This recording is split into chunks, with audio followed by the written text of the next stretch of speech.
words cannot express my sincere gratitude to the Factory Zero team. You're the reason we're standing here today.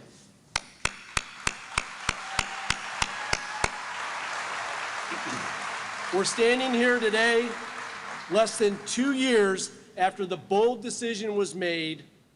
Gerald and Mark came to the plant and we made the announcement that we were going to reimagine this nearly 40-year-old facility to be the launching pad for America's EV future. If you remember back in Q1 of 2020, when we were just Detroit Hamtramck Assembly, we brought the entire team to the Design Dome, pulled the curtain back, and gave a glimpse of the Hummer EV and the Hummer EV and the Hummer SUT and SUV. And we said at that time, everyone in, and we're going to build the world's first super truck. We did it.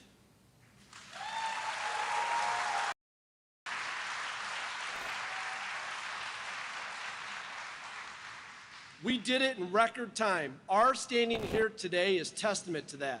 It was only 20 months from the moment that we announced Factory Zero to the first pre-production models coming off, and we will ship customers' models this year.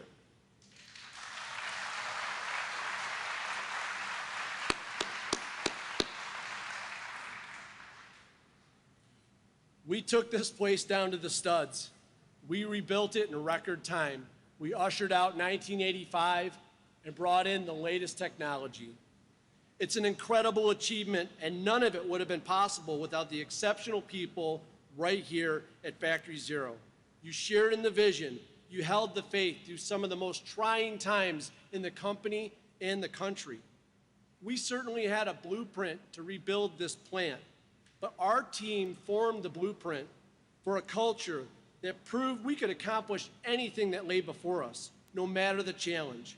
It's what you see before you today, the engagement, the inclusion, the teamwork, the culture. We will continue to prosper. We will grow this team to over 2,200 employees and beyond.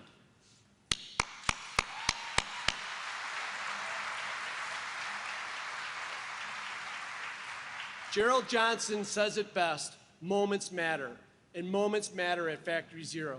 In fact, Factory Zero is ripe with moments. It's part of our new culture we forged here together. The Factory Zero team is proud of this very special moment, and we take pride in sharing that with you. Now, we'll hear from some of our dignitaries next, starting with our very own Factory Zero UAW Local 22 Chairman, Scott Harwick. Thank you and enjoy the show.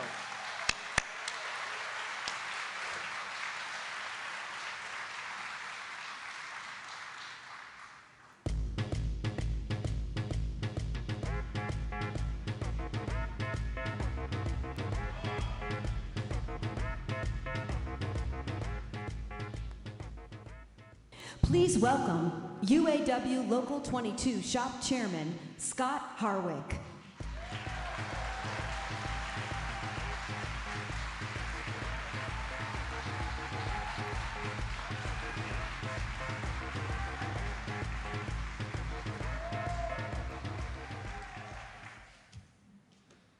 Thank you. Wow, what a day so far. I think it's a great day for Factory Zero. It's a great day for UAW Local 22, an incredible workforce. Thank you, Local 22 membership.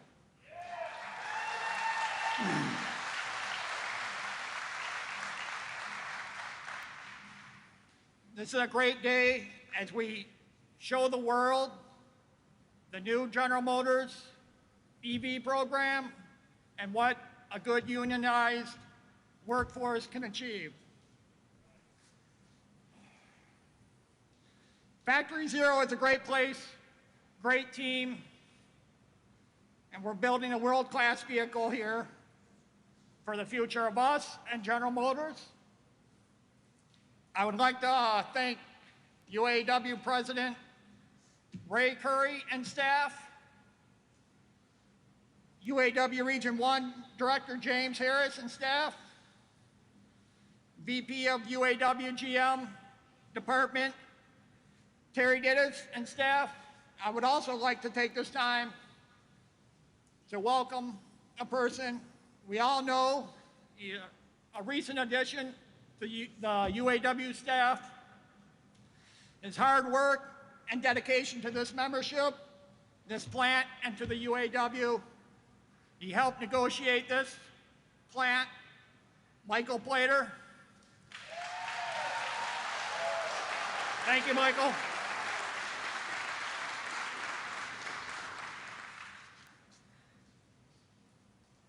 And with that, it gives me great pleasure in introducing Terry Dittis with his great leadership to the UAW and to General Motors relationship.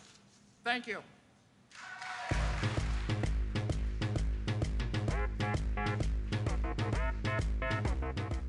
Please welcome Vice President, UAW GM Department, Terry Dietz.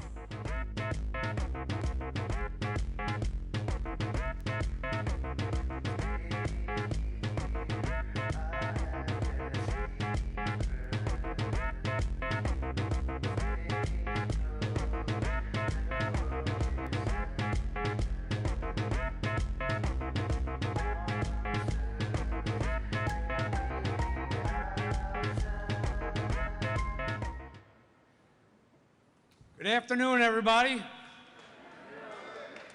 This is a great day here for Local 22 and the Detroit facility and the great community here.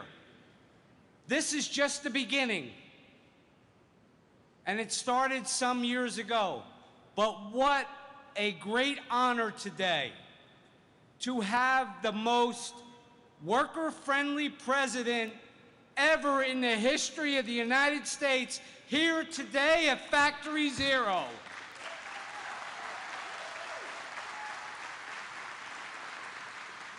You know, many people in public office talk a good game, but we have all heard President Biden talk about good-paying union jobs every time he talks. And you know why it comes out of his mouth? Because he believes it. He believes in it. And this is evidence right here today.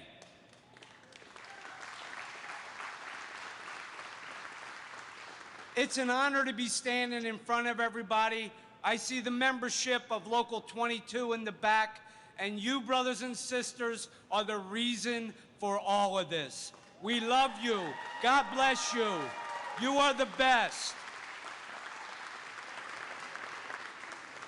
And both myself and President Curry and President Biden are here because of that body, that membership, who builds world-class products every single day, wakes up to the bell, and puts the best vehicles on the road, made right here in the USA with union labor.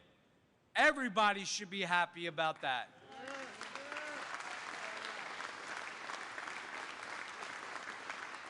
So since we're running close on time, and they gave us about 20 seconds and I'm already over, I just want to say that this debate started in 2019. But luckily, we left that bargaining table with an agreement that General Motors would put money into this plant, and we would continue the membership and add members. So there's new jobs coming here to this community, to Local 22 and the General Motors plant. May God bless this plant, may God bless America, and may God bless the UAW. Thank you very much.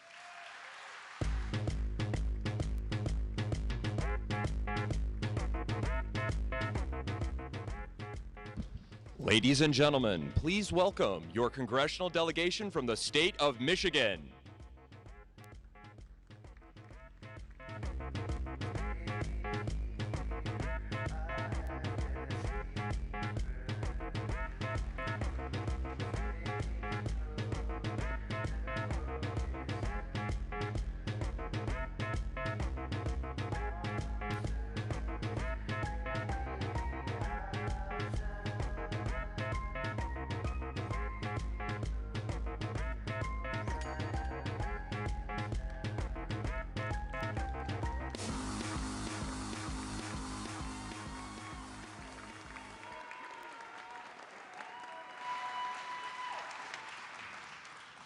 it's great to be back with the home team.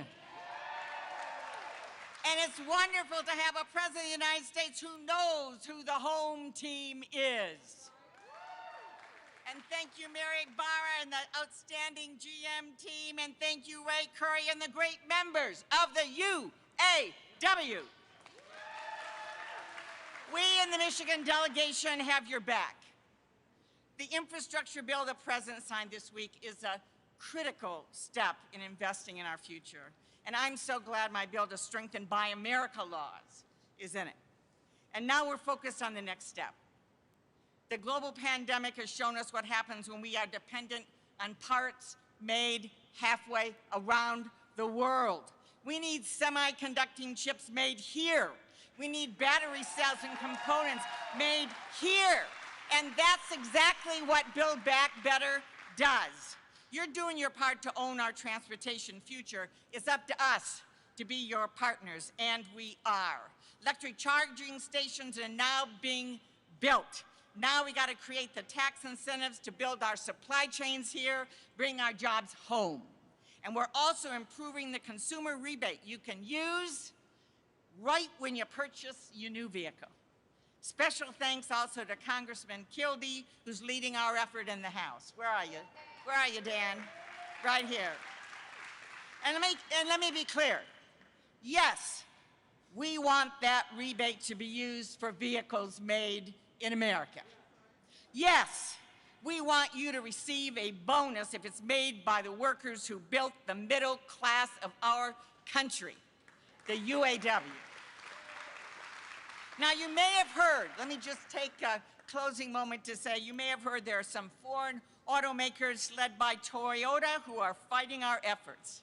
And I think it takes a lot of nerve for an auto company based in Japan, where they make it almost impossible for us to sell to them in Japan, where they receive government funding and consumer rebates in Japan, where they have a union labor force in Japan, in fact, everywhere except in America, by the way, where they fight tooth and nail against Americans who try to organize.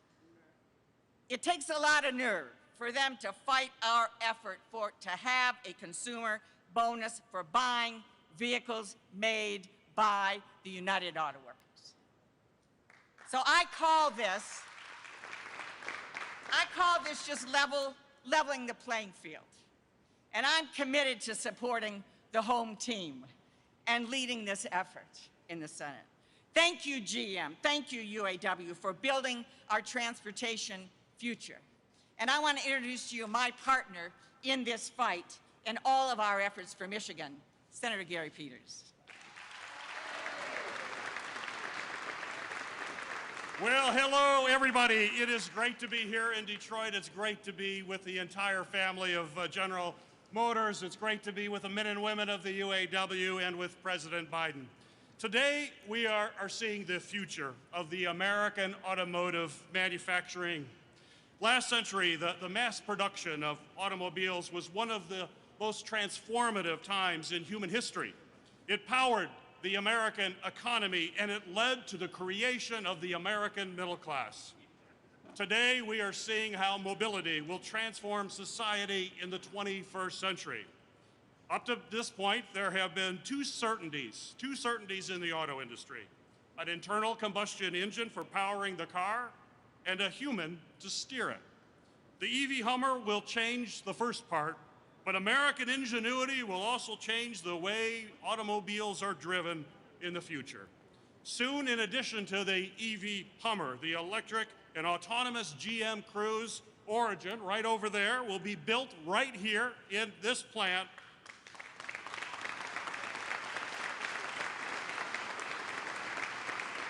It will be steered by high-tech sensors with 360-degree vision, along with artificial intelligence, and forever transform mobility.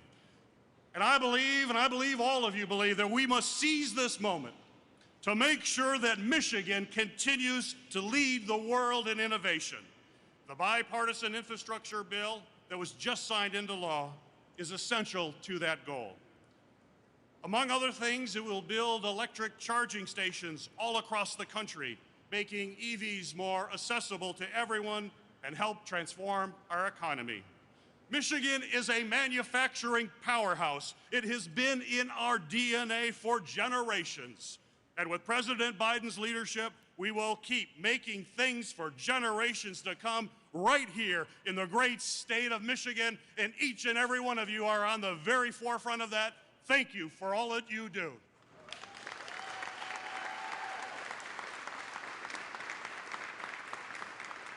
And now it's my honor to introduce the Congresswoman representing this district in the U.S. House of Representatives, Congresswoman Brenda Lawrence.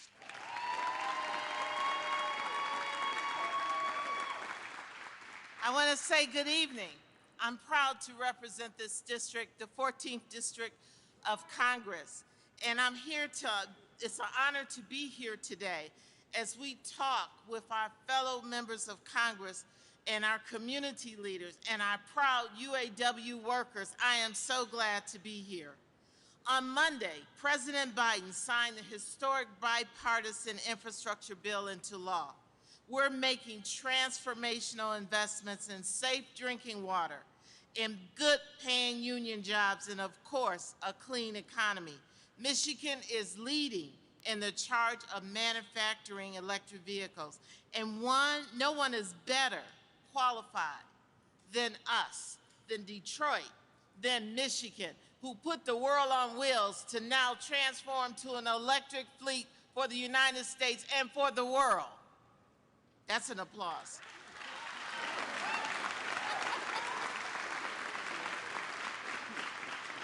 We're here today in Factory Zero, and we're so proud to be here in the transformational leadership of looking at a way that is different from when I grew up in Detroit of how we manufacture cars. But we are leading the way. And now that the infrastructure bill is law, companies like GM are going to be able to grow their operations in the United States and increase our competitiveness. But not only GM, our small businesses, jobs are being created. I'm so proud to be here today with an amazing leader, Mr. Leon Richardson, who is the owner of Chemical, who will benefit from our investment in the infrastructure because he will be able to create jobs and grow his business. Now, I want you to know, every last one of you should be powered up. I was in freezing cold yesterday signing this bill, but the blood running through my veins was just boiling with excitement because it's a once-in-a-lifetime investment. We have not invested in our infrastructure since the New Deal. We're going to invest in our water, our roads, our mass transit, broadband, climate resiliency, and in jobs. I want you to know that this is all hands on deck. We are living in a time in America where we can tell our children that we wrote history in America by believing in Joe Biden, believing in his vision, and we as members of Congress and my delegation was right on board. God bless you. Thank you.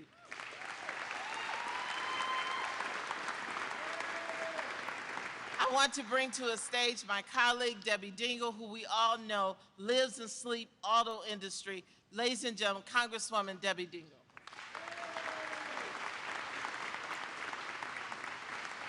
Good afternoon, Factory Zero. You know, I am a car girl. I'm proud of it. And it's an honor to be here today seeing some, you know, we're not old, but we are a little seasoned, some of my colleagues, to be here with Mary Barra and Mark Royce and all my friends from the UAW, Ray Curry. It's just, I can't tell you how happy I am to be here. And, I mean, I wasn't sure I was going to come to tell you the truth, because we have a big bill to vote on back in Washington, Build Back Better, and we are going to build back better. But then I couldn't not be here to welcome, I'm a car girl, the President of the United States is a car guy.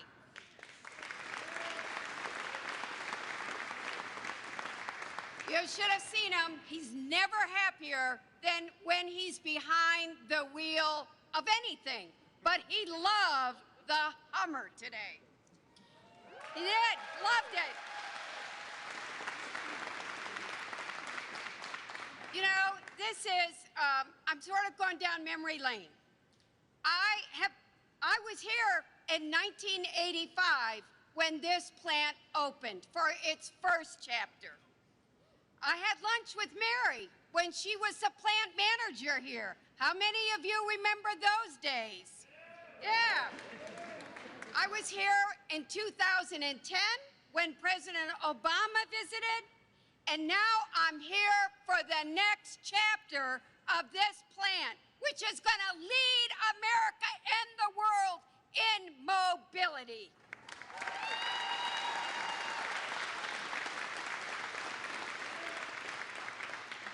Michigan put the world on wheels a century ago, and what we are celebrating today is going to make sure that we keep the leadership in the global economy on mobility.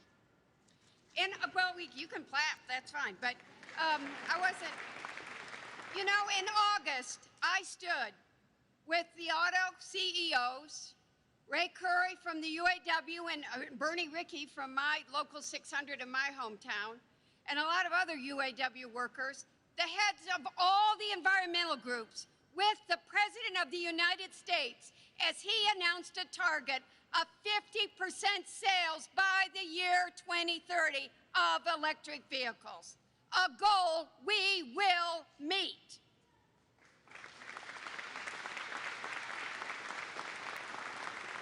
And I was proud. My other colleagues have talked about the infrastructure bill, but I stood and I want to Dan Kildee, Andy Levin, Haley Stevens, Rashida Tlaib, who splits this plant with Brenda, that's in both of their districts, are also here today because we know how important it is.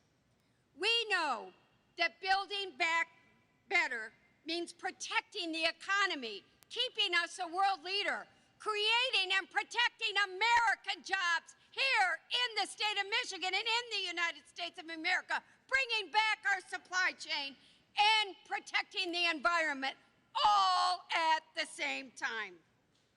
We are. And as they're going to see, as we do this by building the vehicles, they're not the future anymore. They're here. When you drive that electric Hummer, it's got the same performance, if not better, of the old Hummer. Electric vehicles aren't foo-foo cars. They're real, and they're the future. So let's go get to work. Thank you.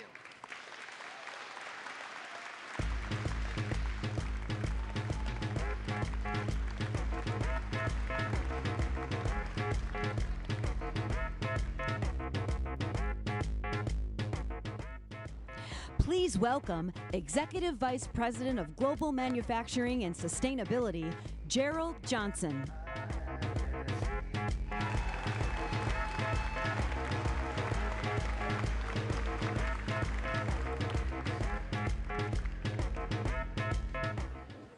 Good afternoon, Factory Zero. Good to be back with you this afternoon, and I know you're having a great day, yes?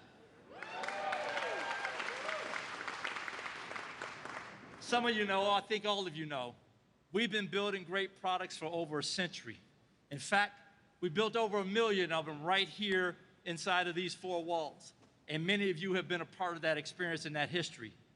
We've done it through good times and bad times. We've done it through war and peace, and we've done it through prosperity and pandemic. It's what we do, and we're good at it. So a few weeks ago, I had an opportunity to talk to or share our vision for manufacturing for the EV future. It was a roadmap that I tried to lay out of reinvention, of sustainability, and of growth. And it led us to right here today. When I was talking to that group, I was talking about what we would do. I was telling them what Factory Zero would represent, what Factory Zero would accomplish. Today, we talk about what we are doing. So, ladies and gentlemen, at Factory Zero, GM's fully transformed electric vehicle plant is now open for business.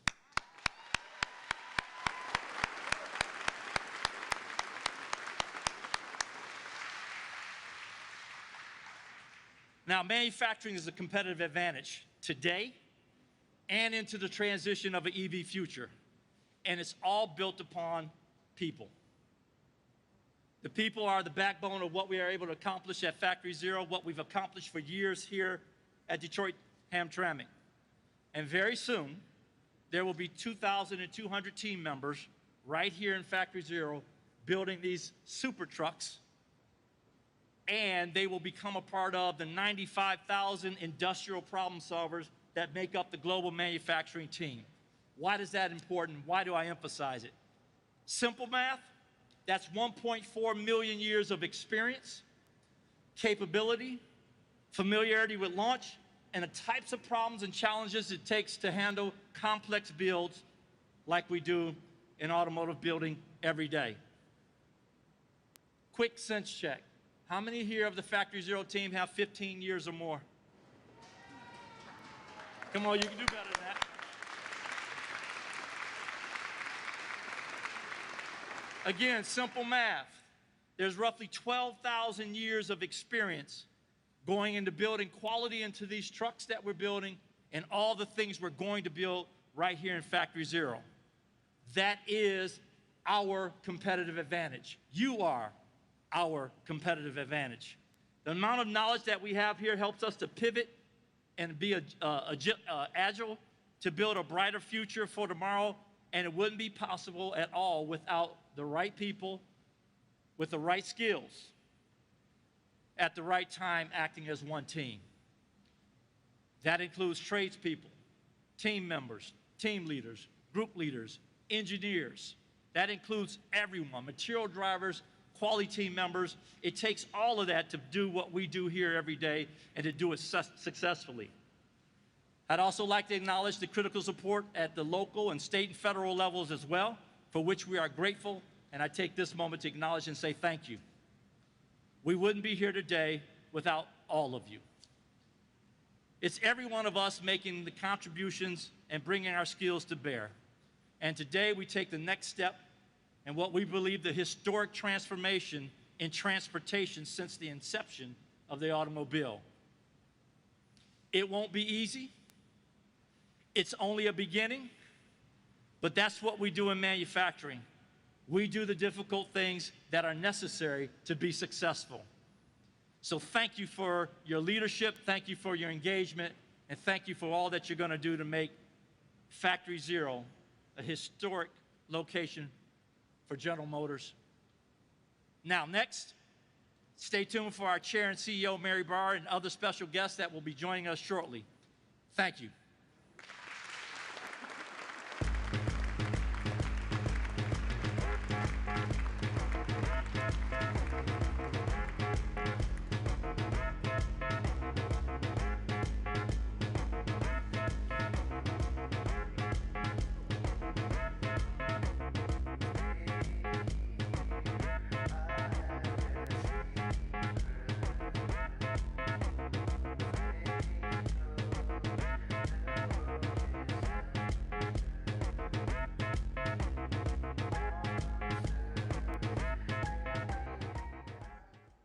Ladies and gentlemen, please welcome CEO and Chair of General Motors, Mary Barra.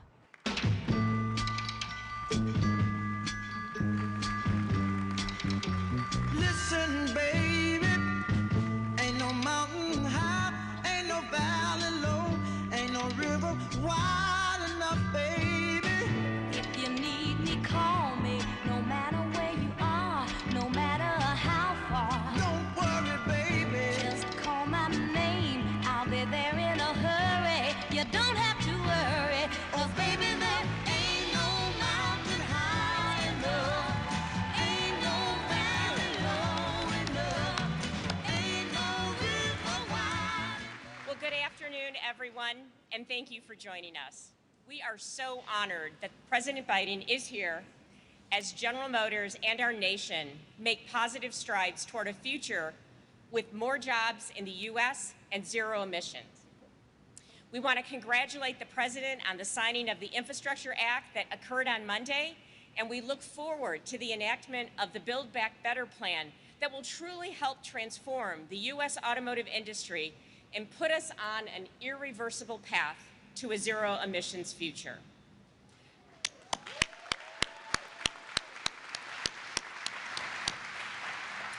The new law will help encourage consumers to adopt EVs by strengthening public and private sector investment in a robust electrical vehicle charging infrastructure.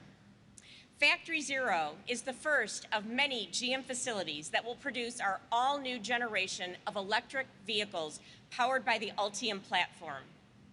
I have been awaiting this day ever since we announced this massive and historic plant's transformation 2 years ago.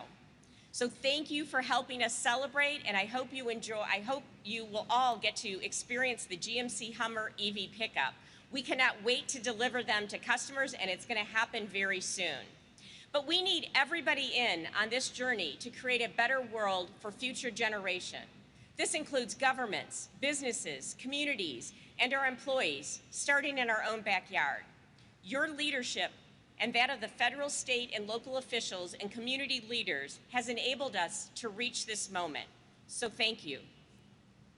But in addition to welcoming the President and all of our guests, I really want to recognize our talented and dedicated employees, our GM team members, because they are why we are here today. So thank you.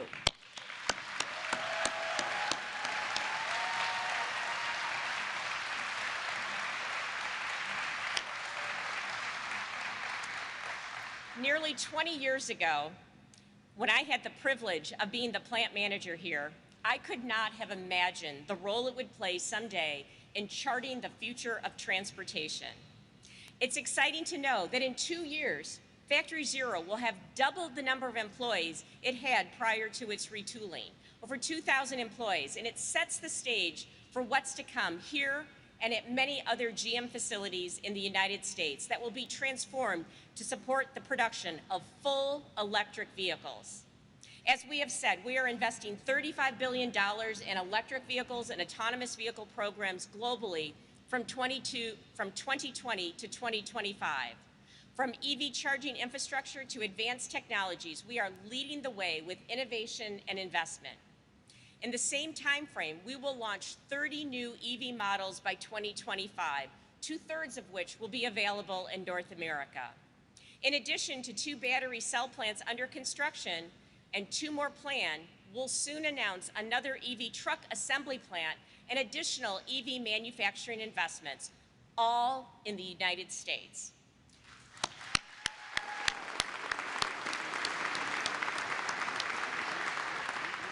Factory Zero showcases the competitive advantage of our skilled manufacturing GM team members and all of our capabilities. It's a model for our commitment to build our zero emissions future by renovating existing facilities to save both time and money. And it's also a significant milestone as we make our products and operations carbon neutral by 2040. Beyond our company, this plant represents a promising new chapter for Detroit and Hamtramck and the state of Michigan. Above all, Factory Zero is an American electric vehicle factory built on General Motors' legacy of innovation. Detroit has been our headquarters for more than a century, and we are equally determined to make it a vital part of our future. Earlier this year, we announced we will invest $50 million in Detroit, Hamtramck, and Highland Park-based programs to help residents participate in this exciting future. This is where General Motors first transformed the way Americans move, and now we're doing it again. I personally have never been more optimistic about our company and our industry. So I want to thank everybody for being here. Thanks for your excitement and your dedication. And now I want to turn the program over to UAW President Ray Curry. And also I'd like you to know that today is his birthday, and I believe he's turning 30. So please give a warm welcome to President of the UAW, Ray Curry.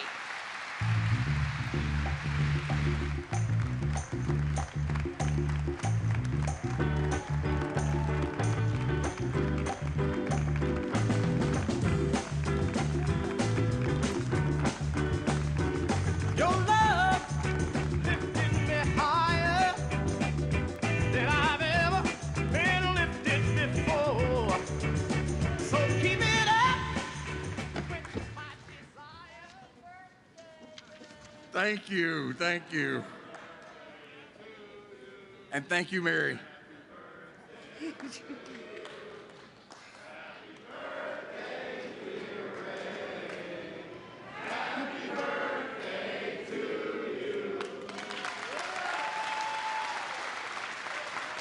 Thank you.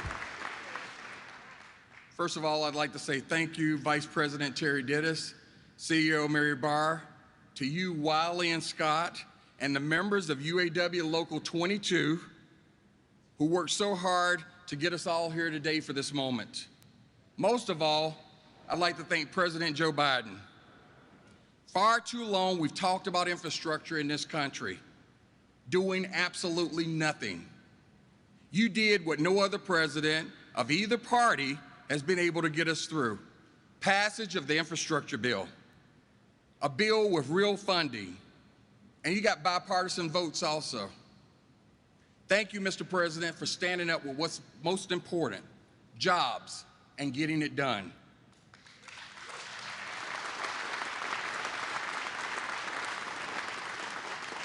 For this industry, it means that UAW GM members will transition into a lead role in the future of vehicles. And today, we stand committed together. Here is another example of what can be done when parties work together.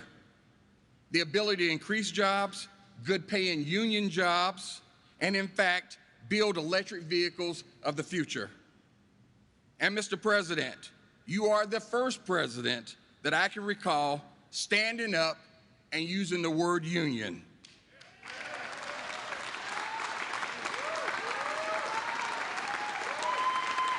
And Mr. President, when you use the word union, you back it up. Your support of the Kilty-Stabenow provision will also make sure subsidies for EVs go to American manufacturers, good paying UAW GM jobs like here at Factory Zero.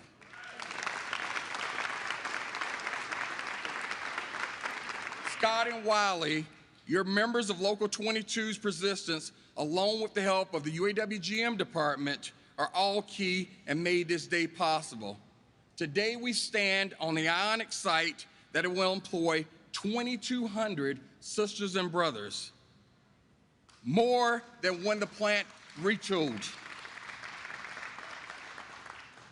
We also stand on the site, as you've witnessed, to see the 2022 GMC Hummer EV pickup, production beginning later this year, the 2024 Hummer EV SUV, the Chevy Silverado, the Cruze Origin, and hopefully, Mary and team, many other EVs that have not yet been announced.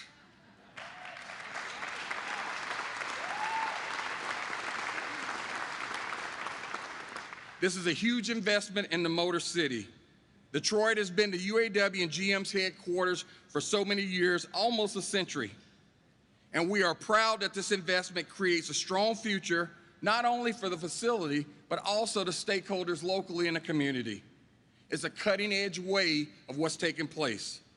Whether it's reusing or recycling material from the old facility, recycled storm water that will be used in the cooler towers and the fire suppression system, the green technology in this plant is encompassing sustainable technology for all.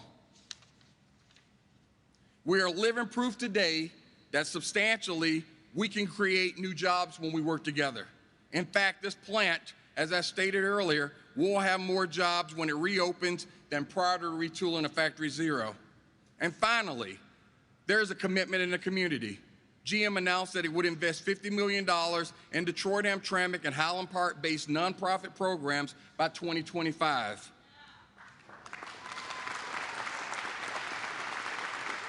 That further emphasizes the commitment to all of the stakeholders on making the city a place where Detroiters can learn, work, and thrive. So on behalf of the 2,200 UAW members that will call this beautiful facility home, thank you, General Motors, for investing in good-paying union jobs, for investing in Detroit, Michigan, and ultimately in the UAW members and their families. Mary, Terry, and most of all, President Joe Biden, great things are destined to be built here, and UAW members are going to make that happen. Thank you.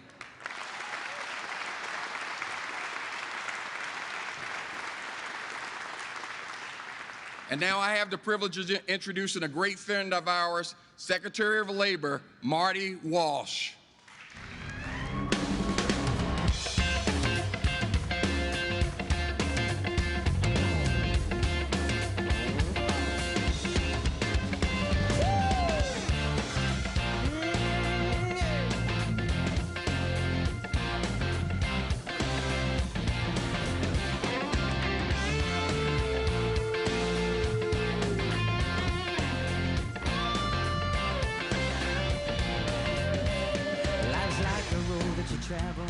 Thank you very much. Let me, first of all, thank you, President Curry, for that great introduction, and I want to just congratulate you on representing this great historic union, the United Auto Workers. Congratulations to you. You're a great leader in this country and for the labor movement. I want to thank you. And it's such a great honor to be here with my brothers and sisters from the labor movement. Thank you so much, to all of you that are here today. I'm a proud card-carrying member of Labor's Local 223 in Boston. My union book's in my pocket, my dues are paid. So I want to thank you for that. And I want to thank President Biden. It's such an honor to be in the capital of blue-collar America with the president delivering blue-collar blueprint to rebuild America. I want to thank the CEO, Mary Barra, for your incredible work here. Where are you, Mary? Thank you so much, Mary, and you got a beautiful introduction here, so another round of applause for Mary.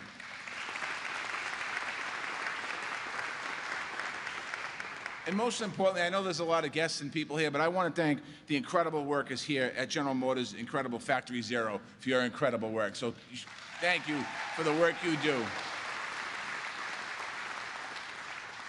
We got a little glimpse today as we went around with the president of the future today, the future made in America by American workers, and I want to thank you for that. I also want to thank the elected officials that are here. Lieutenant Gilchrist, thank you for being here. I met you in Boston. Where are you? We're talking about, actually, I met you in Detroit a couple of years ago when I was the mayor of Boston. Senator Stabenow and Senator Peters, thank you very much for the great work that you have done. To the congressional delegations, Congresswoman Debbie Dingell, Dan Kildee, Haley Stevens, Andy Levine, sorry, Andy, and Representative Tlaib here as well. Thank you very much for oh, and sorry, I missed you. You're right here. I saved the best for last. Representative Lawrence.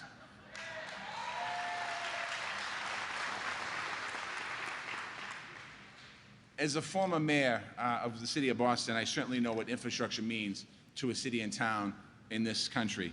The truth is, I'm able to be here today, quite honestly, because infrastructure, my father was a construction worker.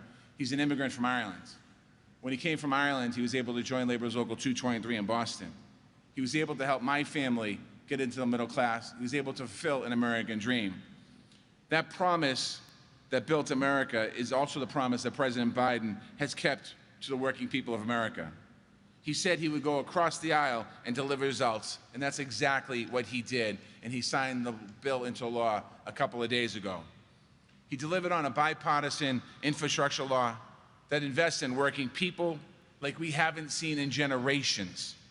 These investments will create good jobs in every corner of our country, blue-collar, union jobs that lift families into the middle class and restore pride in all of our communities all across this country.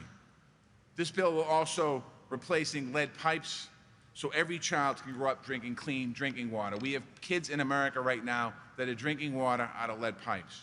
It's going to rebuild our roads and bridges and public transit, our ports, our airports, our freight rail. It's going to be connecting affordable high-speed internet to every home and school in America. We're going to be manufacturing solar panels, wind farms, batteries, and electric vehicles, including many that's here at Factory Zero. We're going to be installing a nationwide network of charging stations so we can drive the cars that are being built right here and the trucks being built right here all across the United States and all across this great nation. In less than 9 months as Secretary of Labor, I've traveled to over 30 states and 53 cities talking and listening to American workers about what they need. What they talk about are good-paying jobs, strong communities, and healthy futures for their families. And that's what the President has delivered on. as a member of the President's implementation team for these investments, we're going to make sure that every job is a good job. We're going to make sure every American can get these jobs, especially communities that have been shut out in the past. We need to make sure that we're real intentional about spending this money and helping Americans all across this country. We're going to keep fighting for the President's full Build Back Better framework so that working families can afford child care, elder care, health care, education, job training that they need and that they deserve. I just want to end by saying, for too long, too many people have said America's best days are behind us. The President refuses to believe that. He's called us together to remind us who we are. We are America. We dream big, we work hard, we fight for our future, and we're about to show the world what we can really do. Thank you very much.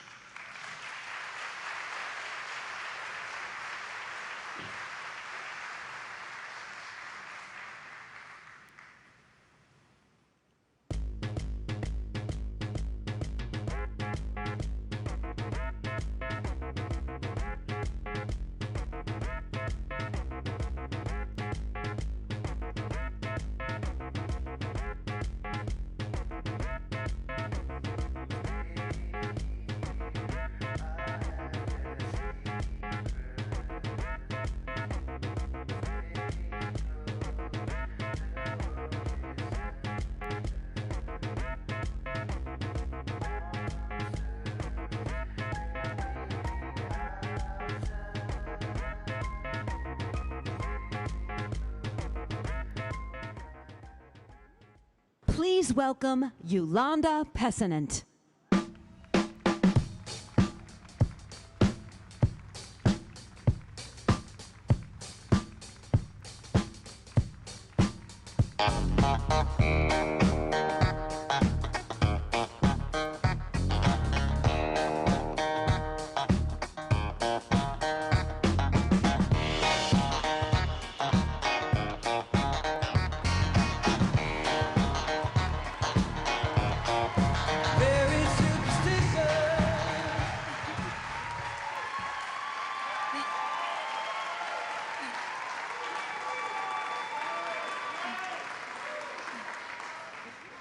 Good afternoon.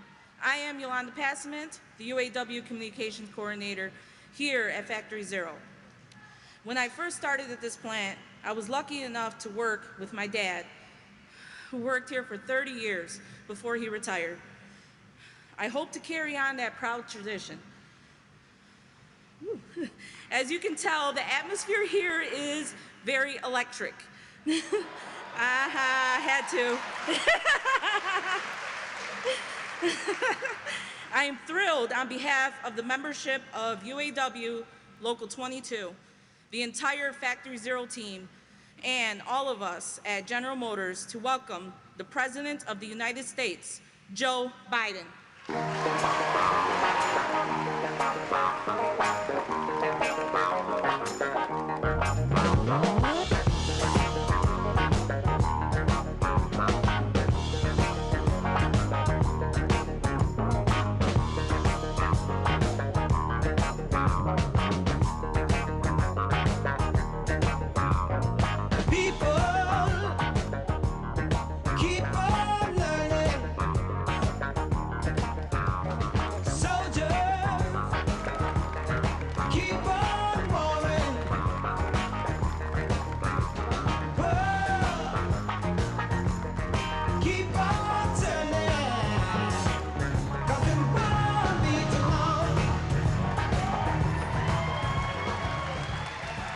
Hello, Detroit. It's great to be back. Before I begin, I just want to mention 3 pieces of good news today. First, through the leading rating agencies on Wall Street confirmed today, not a liberal think tank, 2 Wall Street outfits, that the economic proposals we put forward for the nation, the infrastructure law we just signed and the Build Back Better plan are being considered this week in Congress will not add to inflationary pressures in the economy. And Here's what one of the agencies said, and I quote, "The bills do not add inflation pressures." Let me repeat that. Do not add inflation pressures. Reason? Because the policies I proposed, quote, "help lift long-term economic growth via stronger productivity, labor force growth, as well as taking the edge off inflation." A second point I want to make. We've learned today that job growth in the nation has been even stronger than previously reported. Every month since I've been president, the Bureau of Labor Statistics reports the estimated number of jobs created or lost in the country of that month. Then they go back and they look at more information and check their estimates against what actually happened and give us an updated final number. What we found out today is when they look back at the last 4 months, we actually created 710,000 more jobs in the country than previously reported, on top of the 5.6 million we already had created and been counted that we knew about. So it's good news that Americans are working and wages are up as well. Thirdly, with holidays coming, by the way, all sit down, man, if you have a seat. I'm not used to being president. Everybody's standing. I'm sorry. But Walmart and Target have made public today what they told me about a week ago, that they're stocked up for the holiday season. Their inventories are up, and they'll have all the toys, food, and other items that shoppers are looking for in the holiday season. That's going to happen. So, now let me begin. God, it's good to be back in Detroit.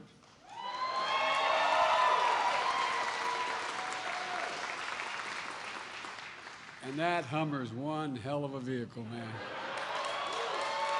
Yo! As we used to say in the Senate, as some of my senators, colleagues will know, like Debbie, excuse the point of personal privilege. I came up in an automobile family. My dad ran the largest automobile dealership. He didn't own it, just ran it for 30 years in Delaware. And so I was raised on cars. And I have a 1967 Corvette that I got as a wedding gift when my deceased wife and I got married. My dad could afford the payments. He couldn't afford to buy it. But the point was, I thought that was the hell's bells, man. 327, 350, 0 to 60 in 5.3 seconds. This truck, 3 times heavier. 0 to 60 in 3 seconds. Whoa!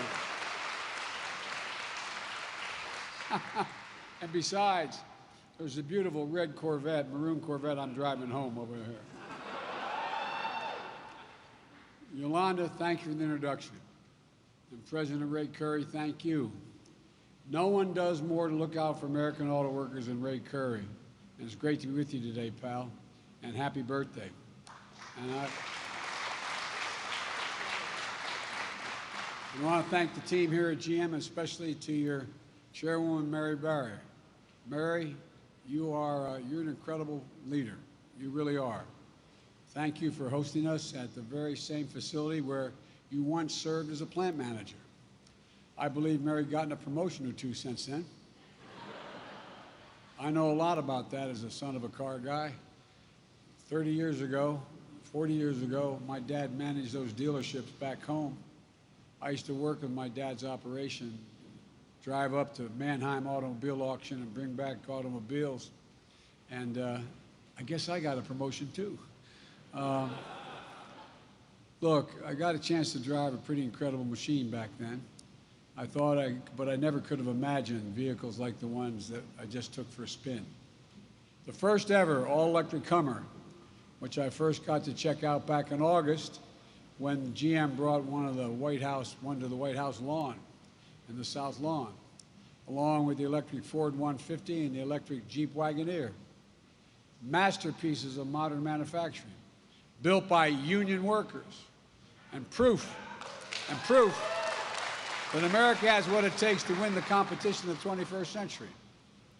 And I want to thank Lieutenant Governor Carlin Gilchrist, who's become a friend, as well as I want to thank Representative Where's Representative Tlaib? I want to thank her for the passport into the city, into your district. Thank you. I appreciate it very much. I want to thank my Secretary of Labor, Marty Walsh, for joining me here today as well. And let me tell you, the infrastructure law I signed on Monday would not be possible without the Michigan congressional delegation. That's not hyperbole. Debbie Stabenow, once again, Debbie delivered for Michigan auto workers. She was the driving force to make sure this law included a national network of electric vehicle charging stations. Gary Peters, Senator Peters, instrumental in securing a mere $65 billion for high-speed internet in this law. So families in rural Michigan will finally have broadband infrastructure they need to get connected and expand the possibilities for them and their children. And Alyssa Slotkin, she can't be here today, but she knows that the competitive edge around the world depends on the strength of our industrial base here at home and the people who run that base. And Dan Kildee continues to be the leading voice for investing in infrastructure in small towns and communities, but so folks in every part of the state can compete. And Dan and Debbie are responsible for the additional tax credit of $4,500 for union-made vehicles.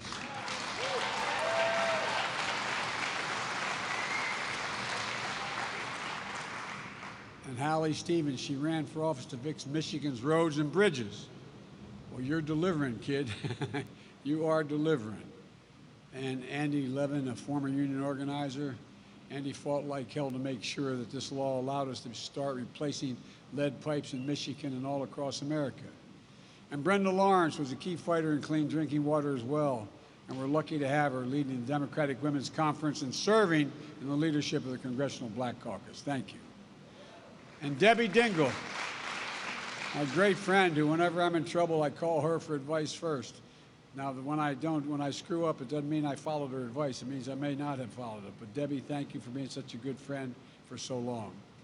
Debbie helped drive us across the finish line with this legislation.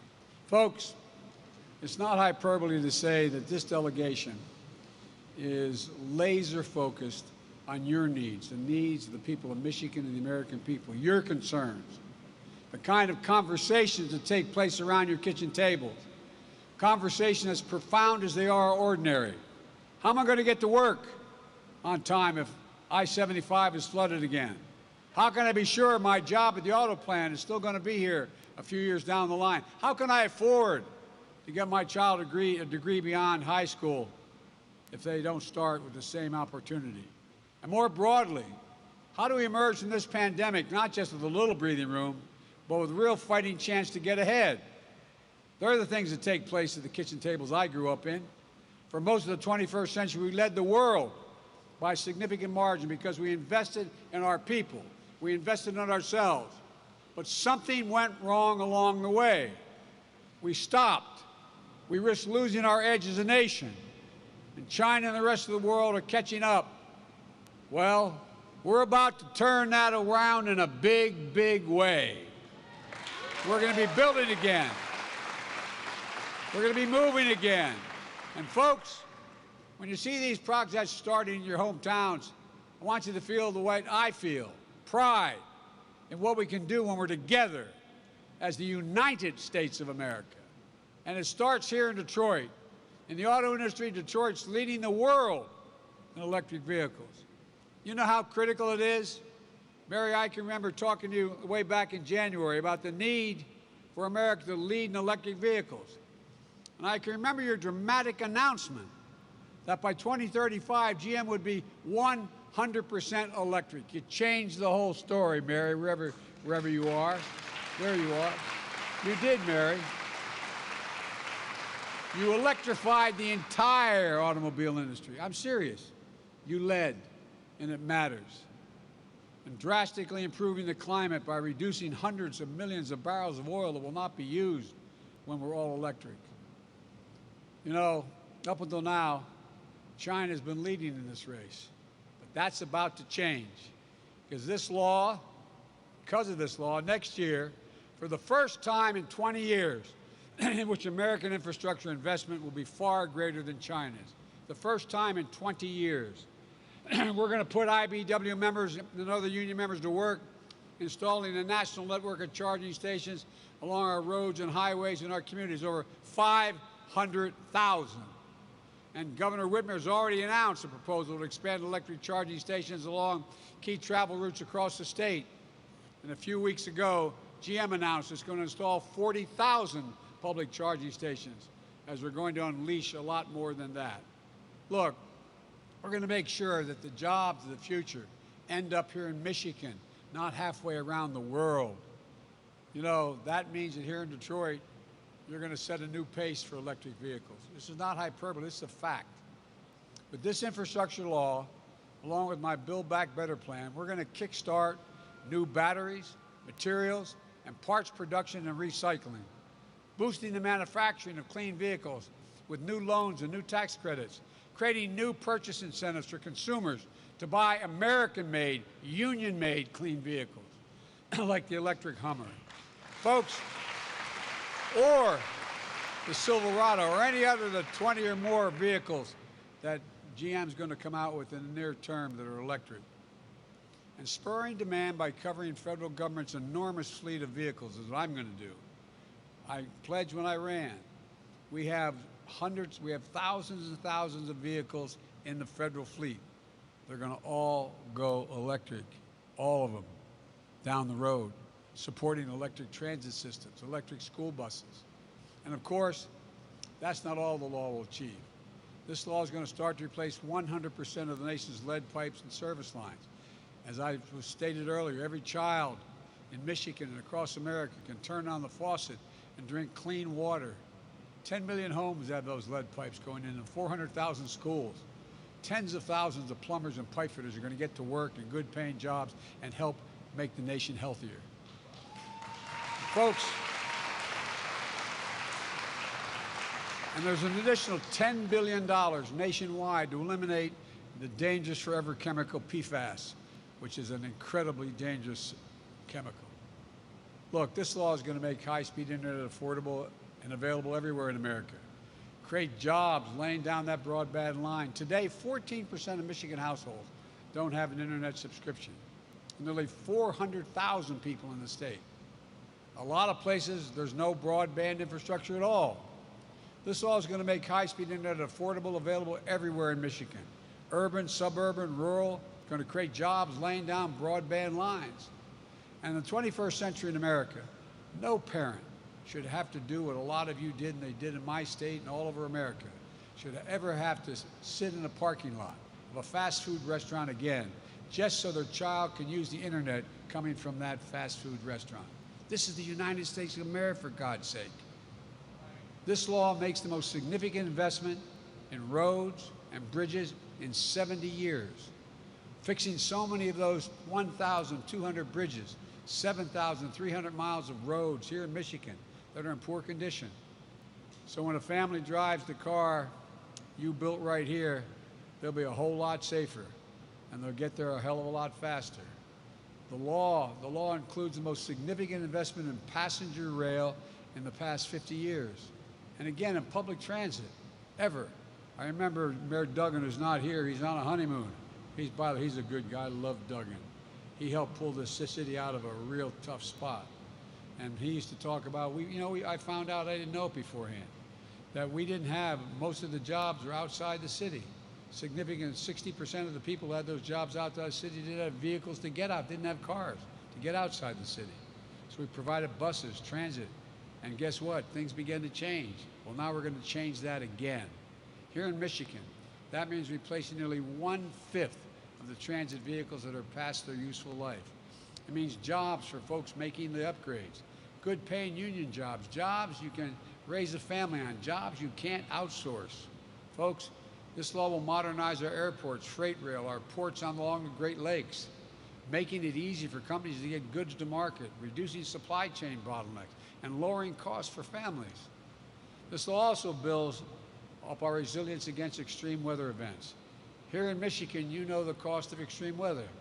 You remember the flooding this summer that shut down parts of I-75 and I-95, the power outages and tornado warnings. They were costing this state billions of dollars. Nationally, last year, listen to this, nationally last year, the extreme weather cost the United States of America $99 billion.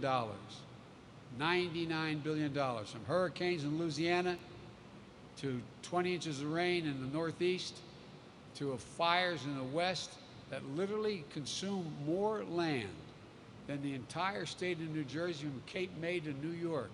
That's how much is burned to the ground. This law builds back our bridges, our water systems, our power lines, our electric grid better and stronger. So few Americans will be flooded out of their homes or lose power for days and weeks at a time when a storm hits. This bill also rewards companies for paying a decent wage, for buying Americans, sourcing their products right here in America, not abroad. This will help the United States export clean energy technology, including electric vehicles made here in Michigan, to the entire world. There's so much more in this law, but most of all, this law does something truly historic. This law is going to help rebuild the backbone of this nation. When I ran for office, I said there were 3 reasons I won it. 1, to restore the soul of this country, decency. 2, to restore the backbone of this country, working class and middle class folks. They're the ones that build America. And 3, to unite the country. To rebuild the economy from the bottom up and the middle out is the way I look at the world. The blue collar, this is a blue collar blueprint to rebuild America and leaves no one behind. The same goes for my Build Back Better plan. It's for our people. If you're paying, for example, $14,000 or $15,000 a year for child care so you can work, a lot of families in America are doing that. My Build Back Better plan is going to make it a gigantic difference in your life because child care costs will be limited to 7% of your income. 7%. Look, my Build Back Better plan is going to provide access to better education. You know, one of the reasons we went ahead of the rest of the world at the turn of the 20th century is we're the first nation in the world that had universal education for 12 years, not based on any background or income. That pushed us ahead, but the rest of the world's caught up, and in many cases past us. If we were sitting down for the first time today and saying we want a universal education in America, would anybody say we'd only make it 12 years to compete in the 21st century? I don't think so. So what we're doing, we're going to make sure that every 3- and 4-year-old in America has access to quality preschool. School, school, school. And by the way, all the data shows that'll increase by 56% the possibility of them going through all the way through 12 years of school and on to after school, after high school.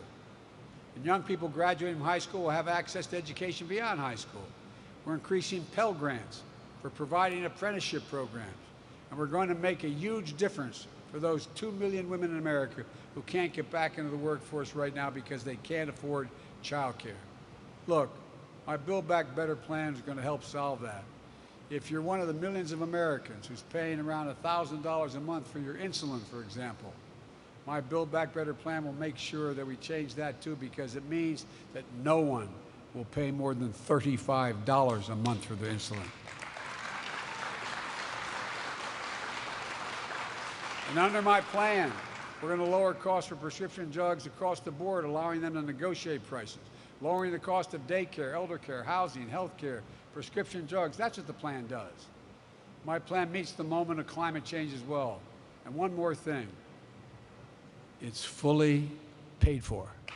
Fully paid. It does not increase the deficit 1 single cent. As a matter of fact, it reduced the deficit according to the experts. And again, no one in America earning less than $400,000 will pay a single penny more in federal taxes. No one.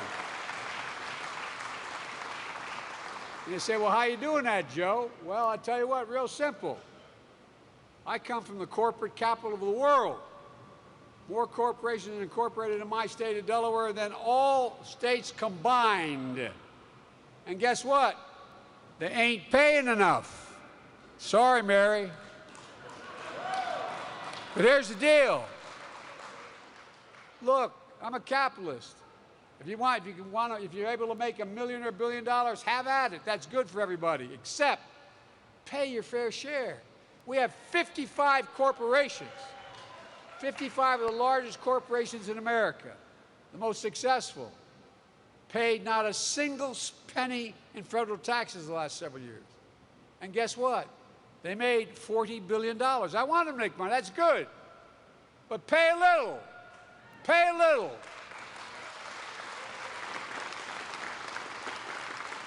And that's how we pay for it, for real.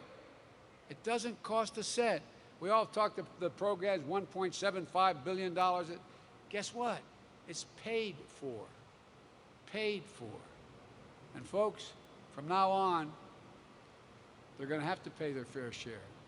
Not exorbitant number, just a fair share. Let me close with this.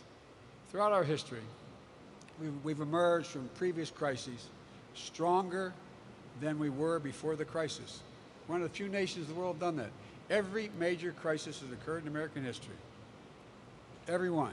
We've come out stronger after it than before it happened. Because we invested in ourselves. During and after the Civil War, we built the Transcontinental Railroad, uniting us, East and West, creating jobs and opening up America in a way it never had occurred before. During the Cold War, we built the interstate highway system, transforming how Americans live their lives, allowing us to spread out across the nation.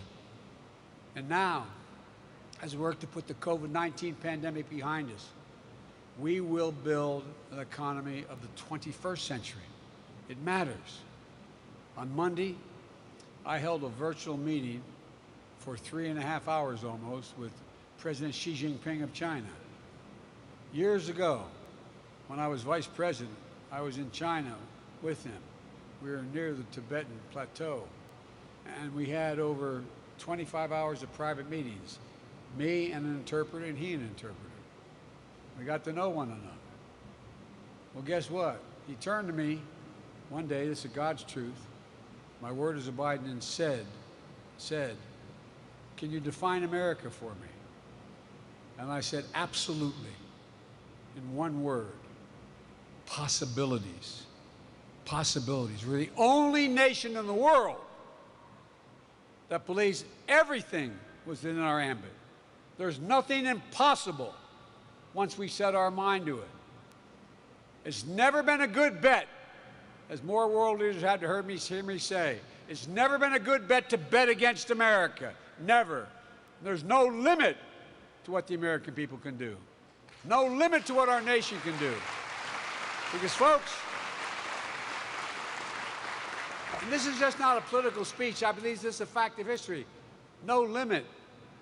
Given half a chance, just half a chance, the American people have never, ever, ever, ever let the nation down. Never. Because of this Michigan delegation, this new law gives our people a chance, more than half a chance. We're at an inflection point in world history. Things are changing, not just here, across the world. And the question is, how do we respond to it? What do we do? I truly believe, and I give you my word as abiding this, I truly believe that 50 years from now, historians are going to look back at this moment, the last 2 years and the next 4 or 5 years, and they're going to determine whether or not, in that moment, did America win the competition for the 21st century, or did we lose it? Because that's where we are. All the pieces on the globe are changing. But we got to get back in the game, folks. We don't have to hurt any other nation. We got to get back in the game now. Because, by the way, if we don't get back in the game and able to do it, who else is going to deal with the crises in the Middle East? Who else is going to deal with the Israeli-Palestinian issue? Who else is going to deal with all those issues that affect? Who else is going to be the nation that decides that we have to have a plan to deal with the next pandemic and lead the world so we're not where we are now? Because there will be others. Folks, I'm betting on America. I'm betting on the American people. We got to focus on what made the nation great. I have no problem with people on the Wall Street, bankers and others, fine. But they didn't build America. The middle class built America. And unions built the middle class. God bless you all, and may God protect our troops. Thank you, thank you, thank you.